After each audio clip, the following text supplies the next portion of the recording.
We guide you through how to set up payments on Shopify quickly and correctly. So the first thing you need to do is to log into your Shopify admin dashboard, then click Settings at the bottom left corner and select Payments.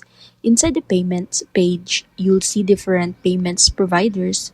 Activate Shopify Payments if it's available in your country by clicking Complete Account Setup, then enter your business details, bank account information, and required personal verification details to enable payouts. If Shopify Payments isn't available, scroll down to Supported Payments Methods and choose third-party provider like PayPal. Just click Activate and log in to connect your account. You can also enable manual payments method like cash on delivery if needed. After that, set up accelerated checkouts such as ShopPay, Apple Pay, or Google Pay if available. Then review your fraud prevention and payment capture settings. Choose automatic capture so payments are processed instantly after checkout. And finally, click Save, run a test transaction to confirm everything works properly, and your Shopify store is now ready to secure accept payments from customer worldwide.